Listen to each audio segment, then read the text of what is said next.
जय हिंद दोस्तों, आप सभी का स्वागत है A1 गुरुकुल यूट्यूब चैनल पर। दोस्तों एसएससी जीडी परीक्षा 2023। दोस्तों जिन भी साथियों का अभी तक एग्जाम नहीं हुआ है, आप लोग इस वीडियो को शुरू से लेकर लास्ट तक जरूर देखिएगा। दोस्तों एसएससी जीडी में अभी तक जितने भी शिफ्टों में एग्जाम लिया जा चुका है, बिल्कुल उसी पैटर्न पर आज का क्लास होने वाला है। दोस्तों अगर आपका एग्जाम अभी तक नहीं हुआ है तो आप लोग एनालिसिस वीडियो के साथ साथ प्रैक्टिस सेट भी लगाते रहिए। अगर आप लोग अच्छा से प्रैक्टिस सेट लगाते हैं तो आप एग्जाम में अच्छा से अच्छा स्कोर कर पाएंगे। दोस्तों आपके एग्जाम में 80 में से 60% भी प्रश्न 60% भी प्रश्न स्टूडेंट बना करके नहीं आ पा रहे हैं, क्योंकि दोस्तों ये प्रैक्टिस की कमी की वजह से। दोस्तों हमारे चैनल पर रोज इसी तरह के प्रैक्टिस सेट का वीडियो आते रहता है। दोस्तों आपका एग्जाम जब तक चलेगा तब तक ये क्लास जारी रहेगा। दोस्तों अगर हमारे चैनल पर पहली बार आए हैं, चैनल को सब्सक्राइब कर ले, साथ में बेल आइकन प्रेस करके ऑल पर क्लिक कर ले, ताकि आगे आने वाले वीडियो का नोटिफिकेशन आपको पहले मिल सके और आप एग्जाम में अच्छा से अच्छा स्कोर कर पाए। चलिए दोस्तों देखते हैं पहला प्रश्न। पहला प्रश्न है दोस्तों, हमारे सौर मंडल के किस ग्रह को लाल ग्रह के रूप में जाना जाता है? दोस्तों हमारे सौर मंडल में जो है वह कौन से ग्रह को लाल ग्रह के रूप में जाना जाता है? तो ऑप्शन है बृहस्पति, शुक्र, मंगल या बुध ग्रह को। तो दोस्तों हमारे सौर मंडल के मंगल ग्रह को लाल ग्रह के रूप में जाना जाता है, क्योंकि दोस्तों लाल ग्रह जो है मंगल ग्रह पर आयरन ऑक्साइड की अधिक मात्रा के कारण यह ग्रह लाल दिखाई देता है। तो दोस्तों गर्म के कारण यह मंगल ग्रह लाल नहीं दिखाई देता है, क्योंकि आयरन ऑक्साइड के कारण मंगल ग्रह जो है यह लाल ग्रह दिखाई देता है। दोस्तों एक और प्रश्न पूछता है, हमारे सौर मंडल में कुल कितने ग्रह है? तो कुल हमारे सौर मंडल में 8 ग्रह है। दोस्तों बृहस्पति जो ग्रह है हमारे सौर मंडल का सबसे बड़ा ग्रह है, और बुध ग्रह जो है यह हमारे सौर मंडल का सबसे छोटा ग्रह है। और ये दोस्तों शुक्र ग्रह जो है बहुत ही महत्वपूर्ण है। शुक्र ग्रह से कई सारे प्रश्न बनते हैं, जैसे कि सांझ का तारा किसे कहा जाता है, भोर का तारा किसे कहा जाता है, हमारे सौरमंडल का सबसे चमकीला ग्रह कौन है, पृथ्वी का बहन कौन से ग्रह को कहा जाता है, पृथ्वी का भगनी ग्रह कौन सा ग्रह को कहा जाता है, हमारे सौरमंडल का सबसे गर्म ग्रह कौन सा है? तो ये सभी प्रश्न का उत्तर हो जाएगा दोस्तों शुक्र ग्रह। शुक्र ग्रह को दोस्तों सांझ का तारा, भोर का तारा, हमारे सौरमंडल का सबसे चमकीला ग्रह, पृथ्वी का बहन, पृथ्वी का भगनी ग्रह, हमारे सौरमंडल का सबसे गर्म ग्रह कौन सा है? तो यह शुक्र ग्रह है। दोस्तों सबसे चमकीला ग्रह कौन सा है? दोस्तों यहाँ पर एक कंडीशन है, लेकिन आपसे पूछ सकता है आपके एग्जाम में, हमारे सौरमंडल का सबसे सुंदर ग्रह कौन सा है? सबसे सुंदर दोस्तों, चमकीला नहीं, सबसे सुंदर ग्रह तो वो हो जाएगा शनि ग्रह। तो आप लोग ध्यान रखेंगे, सबसे चमकीला ग्रह शुक्र ग्रह है, लेकिन सबसे सुंदर ग्रह जो है यह शनि ग्रह है, क्योंकि उसके वलय की वजह से इसकी सुंदरता, शनि ग्रह की सुंदरता बढ़ जाती है। इसलिए दोस्तों सबसे सुंदर हमारे सौरमंडल का सबसे सुंदर ग्रह शनि ग्रह है। तो आप लोग ध्यान रखेंगे, घबराएंगे नहीं। नेक्स्ट प्रश्न दोस्तों 2 नंबर प्रश्न है, बहुत ही महत्वपूर्ण प्रश्न था। 1 नंबर दोस्तों 2 नंबर प्रश्न है, उच्चतम न्यायालय के मुख्य न्यायाधीश को उसके पद से हटाया जा सकता है। ऑप्शन है महाभियोग के द्वारा, कार्यालय ज्ञापन के द्वारा, जनमत संग्रह द्वारा या परिवीवी काउंसिल के द्वारा। तो दोस्तों उच्चतम न्यायालय के मुख्य न्यायाधीश जो होता है उसको पद से हटाने के लिए उस पर महाभियोग की प्रक्रिया लगाना होता है। दोस्तों उच्चतम न्यायालय के न्यायाधीश जो होता है उस पर महाभियोग की प्रक्रिया लगाना बहुत कठिन होता है। बहुत कम ही चांस में जो है न्यायाधीश को हटाया जा सकता है, लेकिन दोस्तों इसे महाभियोग की प्रक्रिया द्वारा हटाया जा सकता है। दोस्तों हमारे संविधान के अनुच्छेद जो है यह 124 के 4 से संबंधित है। हमारे संविधान के अनुच्छेद 124 के 4 से ये संबंधित है, और न्यायालय के न्यायाधीश को महाभियोग के द्वारा हटाया जा सकता है। नेक्स्ट प्रश्न है दोस्तों, किसानों द्वारा एक वर्ष में 3 फसलें उगाई जाने के पीछे का मुख्य कारण क्या है? ऑप्शन है सुविकसित सिंचाई प्रणाली, कृषि साख की उपलब्धता, या सरकारी कृषि नीति, या उच्च उपज किस्में वाली बीजों की उपलब्धता। तो दोस्तों किसानों द्वारा एक वर्ष में 3 फसलों को उगाए जाने के पीछे का मुख्य कारण है सुविकसित सिंचाई प्रणाली। तो ऑप्शन ए इस क्वेश्चन का राइट आंसर हो जाएगा। दोस्तों एक वर्ष में किसी भूमि पर एक से ज्यादा फसल पैदा करने की विधि को जो है बहुप्रणाली विधि कहा जाता है। तो आप लोग ध्यान रखेंगे, ऑप्शन ए इस क्वेश्चन का राइट आंसर हो जाएगा। नेक्स्ट प्रश्न दोस्तों 4 नंबर प्रश्न है, भारत का राष्ट्रपति बनने के लिए न्यूनतम आयु क्या होना चाहिए? भारत का राष्ट्रपति बनने के लिए न्यूनतम आयु क्या होना चाहिए? ऑप्शन है 25 वर्ष, 30 वर्ष, 35 वर्ष या 21 वर्ष। तो दोस्तों भारत का राष्ट्रपति बनने के लिए वह न्यूनतम आयु 35 वर्ष होना चाहिए। दोस्तों आप लोग में से कोई भी राष्ट्रपति बनना चाहते हैं तो आपको 35 वर्ष वेट करना पड़ेगा, उसके बाद आप लोग राष्ट्रपति के चुनाव लड़ सकते हैं। नेक्स्ट प्रश्न दोस्तों 5 नंबर प्रश्न है, बहुत ही महत्वपूर्ण प्रश्न है। के सिवन जो है वह किसके अध्यक्ष थे? ऑप्शन है डीआरडीओ के, इसरो के, सेबी के या आरबीआई के। तो दोस्तों के सिवन जो थे यह इसरो के अध्यक्ष थे। किसके अध्यक्ष थे? तो यह इसरो के अध्यक्ष थे। ऑप्शन बी इस क्वेश्चन का राइट आंसर हो जाएगा। दोस्तों के सिवन जो है भारतीय अंतरिक्ष अनुसंधान संगठन इसरो के अध्यक्ष थे। उनका कार्यकाल जो है दोस्तों यह जनवरी 2018 से 14 जनवरी 2022 तक ही था। दोस्तों वर्तमान में जो है इसरो के अध्यक्ष कौन है? तो एस सोमनाथ जी इसके अध्यक्ष थे। आप लोग ध्यान रखेंगे वर्तमान में इसरो के अध्यक्ष कौन है? तो यह एस सोमनाथ इसरो के वर्तमान में अध्यक्ष है। दोस्तों के सिवन के बारे में, इसका कार्यकाल के बारे में एग्जाम में पूछ लिया जाता है। तो यह जनवरी 2018 से 14 जनवरी 2022 तक ही इसरो के अध्यक्ष थे। नेक्स्ट प्रश्न दोस्तों, भारत की प्रथम महिला राष्ट्रपति कौन है? भारत की प्रथम महिला राष्ट्रपति कौन बनी थी? ऑप्शन है निर्मला सीतारमण, प्रतिभा सिंह पाटिल, सुषमा स्वराज या सरोजनी नायडू। तो दोस्तों भारत की प्रथम महिला राष्ट्रपति जो है वह प्रतिभा सिंह पाटिल बनी थी। यह दोस्तों भारत की 12वीं राष्ट्रपति बनी थी। इसकी कार्यकाल की बात कर ले दोस्तों, यह 25 जुलाई 2007 से 25 जुलाई 2007 से 25 जुलाई 2012 तक इसका कार्यकाल था। तो आप लोग ध्यान रखेंगे। नेक्स्ट प्रश्न है, राजेंद्र सेतु किस नदी पर स्थित है? राजेंद्र सेतु है वह किस नदी पर है? ऑप्शन है गंगा, बागमती, कोसी या महानंदा। तो दोस्तों राजेंद्र सेतु जो है यह गंगा नदी पर बनाया गया है। ऑप्शन ए इस क्वेश्चन का राइट आंसर हो जाएगा। 8 नंबर प्रश्न दोस्तों मैथ का प्रश्न है, एक समचतुर्भुज की विकर्णों की लंबाई जो है 6 सेंटीमीटर तथा 8 सेंटीमीटर है, तो इसकी भुजा किसके बराबर है? एक समचतुर्भुज है दोस्तों, ये क्या है? समचतुर्भुज है। इसकी विकर्ण की लंबाई दिया हुआ है, थोड़ा फिगर टेढ़ा है, आप लोग ध्यान रखेंगे। इसकी विकर्ण की लंबाई एक का 6 सेंटीमीटर दिया हुआ है, पूरे का 6 सेंटीमीटर और एक का 8 सेंटीमीटर। तो आधा आधा ये दोस्तों कोई समचतुर्भुज है उसका विकर्ण जो होता है वह एक दूसरे को समकोण पर विभाजित करता है। तो ये हो जाएगा आधा 4, ये भी 4 हो जाएगा और ये 3 हो जाएगा, ये 3 हो जाएगा और ये भी 3 हो जाएगा। तो समचतुर्भुज की इसकी भुजा, समचतुर्भुज की भुजा निकालने के लिए सभी भुजा, एक ये भुजा समचतुर्भुज है तो सभी भुजा क्या होगा? बराबर होगा। तो इसकी भुजा निकालने के लिए बोल रहा है। तो डायरेक्ट फॉर्मूला होता है समचतुर्भुज की भुजा बराबर अंडर रूट एक इसका स्क्वायर और इसका स्क्वायर कर देंगे, 4 का स्क्वायर प्लस 3 का स्क्वायर। कितना हो जाएगा? तो 4 चौके 16, 3 तिया 9, 16 9 25 बट्टा स्क्वायर रूट में है तो रूट हटाएंगे तो 5 आएगा। तो 5 सेंटीमीटर हो जाएगा दोस्तों। 5 सेंटीमीटर इसका क्या हो जाएगा? तो आंसर हो जाएगा ऑप्शन ए करेक्ट हो जाएगा। अगर इस विधि से आप लोग नहीं बनाते हैं तो दूसरा विधि है दोस्तों, समचतुर्भुज है जो इसका विकर्ण जो है एक दूसरे पर क्या होता है? समकोण पर विभाजित करता है। तो ये क्या हो जाएगा? यहाँ समकोण पर विभाजित करेगा। यहाँ पर कोई एक त्रिभुज आप लोग ले सकते हैं जिसमें समकोण त्रिभुज रहता है। तो उसका फॉर्मूला क्या होता है? तो सामने वाला कोण क्या होता है? तो ये कर्ण हो जाता है, ये कर्ण हो जाएगा। कोई भी त्रिभुज आप लोग ले सकते हैं। इसका कितना मान है? 3 मान है और इसका मान कितना है? 4 है। इसका मान 4 है। तो H बराबर कर्ण बराबर क्या होता है फॉर्मूला?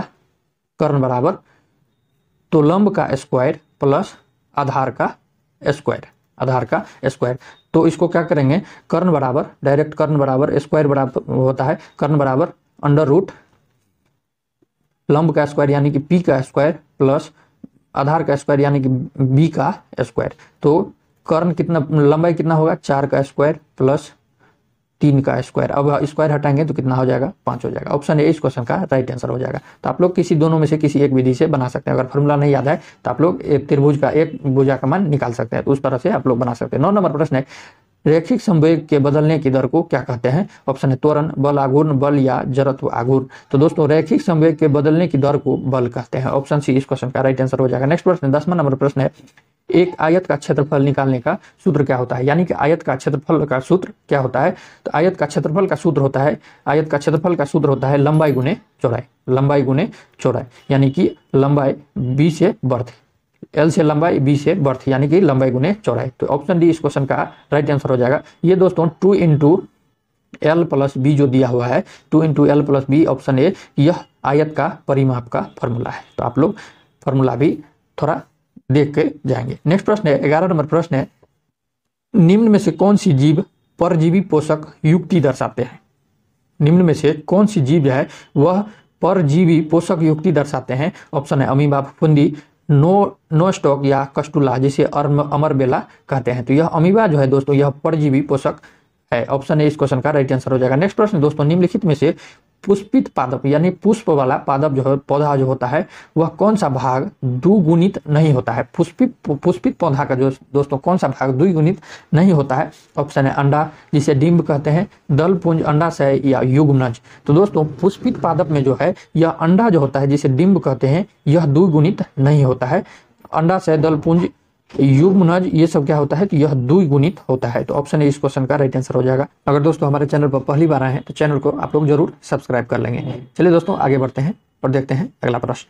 13 नंबर प्रश्न है, सड़क पर कोई खड़ा है, उपयुक्त वाक्य में रेखांकित शब्द में सर्वनाम है। इसमें दोस्तों रेखांकित किया गया है कोई में, इसमें सर्वनाम कौन सा है पूछ रहा है। ऑप्शन है निश्चयवाचक सर्वनाम, अन्य पुरुषवाचक सर्वनाम, अनिश्चयवाचक सर्वनाम या संबंध वाचक सर्वनाम। तो दोस्तों सड़क पर कोई खड़ा है तो कोई में जो है यह अनिश्चयवाचक सर्वनाम हो जाएगा। दोस्तों अनिश्चयवाचक सर्वनाम किसे कहा जाता है तो जिस सर्वनाम से किसी निश्चित वस्तु का बोध न हो उसे अनिश्चयवाचक सर्वनाम कहा जाता है। तो आप लोग ध्यान रखेंगे।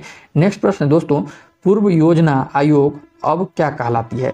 योजना आयोग था जो दोस्तों उसको अब क्या कहा जाता है, उसको बदल करके क्या कर दिया गया है। ऑप्शन है नीति आयोग, योजना मंडल, योजना विभाग या नीति कमीशन। तो दोस्तों योजना आयोग के स्थान पर जो है यह नीति आयोग की स्थापना कर दिया गया। दोस्तों योजना आयोग की जो है स्थापना 1950 में, मार्च 1950 में किया गया था। लेकिन दोस्तों इसकी नीति आयोग की स्थापना 2015 में कर दिया गया। इसके स्थान पर नीति आयोग की स्थापना 2015 में कर दिया गया। तो आप लोग इसे भी ध्यान रखेंगे। नेक्स्ट प्रश्न है दोस्तों, मैथ का प्रश्न है, 1.6 के ऊपर रेकरिंग जिसे बार कहते हैं सरलतम रूप क्या हो जाएगा। 1.6 है तो इसको सरलतम रूप में क्या लिख सकते हैं। 6 के ऊपर बार है तो इसको बनाने के लिए दो विधि से आप लोग बना सकते हैं। तो या तो 1 + 6 जितना के ऊपर रेकरिंग या बार है तो उसके बटा में उतना बार 9 लिख देंगे। तो अब इसको करेंगे तो क्या हो जाएगा, 3 से काटे 3 दूना 6, 3 तिया 9।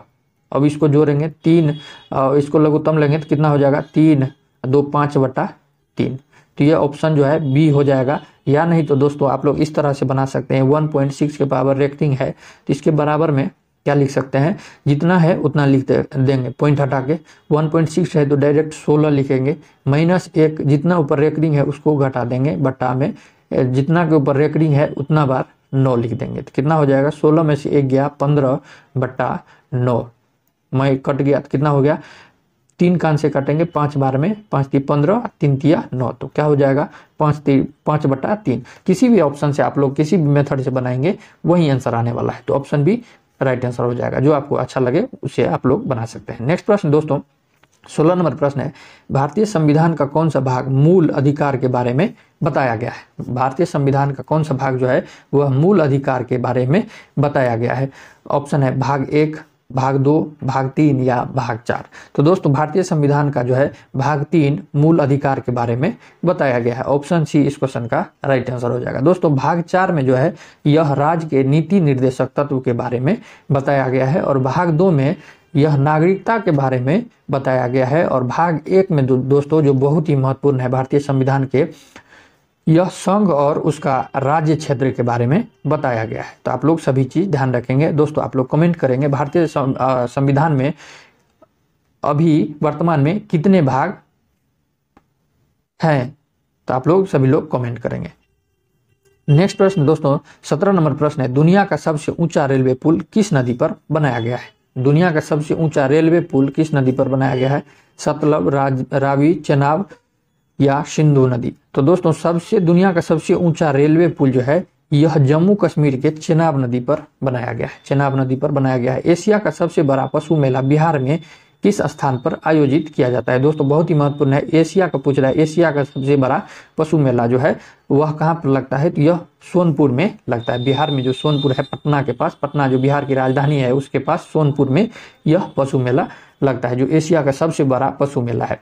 नेक्स्ट प्रश्न है दोस्तों, सुंदर शब्द का सही विपरीतार्थ यानी कि उल्टा शब्द क्या होगा। सुंदर शब्द का उल्टा क्या होगा। ऑप्शन है अरमई, बदसूरत, अमुंजल या असुंदर। तो दोस्तों आप लोग यहाँ कंफ्यूज नहीं करना है, बहुत ही महत्वपूर्ण है, हिंदी का प्रश्न है। सुंदर का जो है बदसूरत नहीं होगा। आप लोग अगर बदसूरत लगाएंगे एग्जाम में तो ये गलत हो जाएगा। सुंदर का असुंदर हो जाएगा, सुंदर का असुंदर हो जाएगा, कुरूप हो जाएगा, भद्दा हो जाएगा या भोंदा हो जाएगा। ये सब किसी कोई भी ऑप्शन रहे तो आप लोग लगाएंगे, लेकिन बदसूरत ऑप्शन, सुंदर का विपरीतार्थ बदसूरत नहीं होगा। यहाँ पर थोड़ा दोस्तों सावधानी बरतने का काम है। नेक्स्ट प्रश्न दोस्तों, 15 व्यक्ति 35 बॉक्स को 7 दिन में भर सकते हैं, तो कितने व्यक्ति उसी तरह के 65 बॉक्स को 5 दिन में भर सकते हैं। दोस्तों टाइम एंड वर्क का सवाल है, बहुत ही महत्वपूर्ण है, आप लोग पढ़े होंगे। इसे आपको डायरेक्ट फार्मूला आपको याद रखना है, M1 गुने D1 बट्टा W1, यानी कि आदमी गुने कितना दिन में काम कर रहा है और कितना काम करना है, बराबर M2 उसी तरह M2 D2 बट्टा W2 वर्क 2। तो कितना आदमी है, 15 व्यक्ति है, कितने दिन में काम करता है, 7 दिन में, और कितने बॉक्स भरता है, तो यह 35 बॉक्स भरता है, बराबर M2 कितना है, यानी कि M2 निकालना है, कितने आदमी पूछ रहा है तो M2 निकालना है, और D2 कितना है, यानी कि D 5 दिन में भर सकता है, 5 दिन, यहाँ 5 बट्टा कितने बॉक्स है, 65 बॉक्स भरना है। अब इसको डायरेक्ट काट दीजिए, क्या हो जाएगा, 7 से काटेंगे, 5 से काटेंगे, 5 सत्ते 35 और 13 पंचे 65। अब इसको 7 से इसको काट देते हैं, 5 से इसको काट देते हैं, 3 5 3 15। अब कितना हो गया, M2 है 13, इधर 3 है, 13 तिया 39, यानी कि M2 बराबर कितना हो जाएगा, यहाँ लिख देते हैं दोस्तों, काटेंगे तो सब कट जाएगा, इसीलिए दोस्तों काटने रहे हैं, इसी में लिख रहे हैं। M2 बराबर कितना होगा, 3 गुने 13, ये बट्टा में नीचे में है और ये ऊपर में है तो गुना हो जाएगा दोस्तों, 13 तिया 39, तो कितना हो जाएगा, 39 आदमी जो है यह भर सकता है काम, 39 दिन में कर सकता है। तो ऑप्शन बी इस क्वेश्चन का राइट आंसर हो जाएगा। नेक्स्ट प्रश्न है 21 नंबर प्रश्न है, वेदोक्त शब्द का सही संधि विच्छेद क्या होगा। वेदोक्त शब्द का सही संधि विच्छेद कौन सा हो जाएगा, तो ऑप्शन बी वेद जोड़ उक्त हो जाएगा, ये इसका सही संधि विच्छेद हो जाएगा। तो आप लोग ऑप्शन बी इस क्वेश्चन का राइट आंसर लगाएंगे। दोस्तों लंबा वीडियो हो गया इसलिए दोस्तों फास्ट कर रहे हैं। नेक्स्ट प्रश्न दोस्तों, रदरफोर्ड परिकीर्णन प्रयोग में अल्फा कणों का स्रोत क्या था। तो दोस्तों इसमें नाभिक, हीलियम नाभिक का प्रयोग किया गया था। दोस्तों रदरफोर्ड जो है यह प्रोटॉन की अध्ययन करने वाले व्यक्ति थे, यानी कि प्रोटॉन की खोज करने वाले व्यक्ति थे। तो आप लोग इसे भी ध्यान रखेंगे।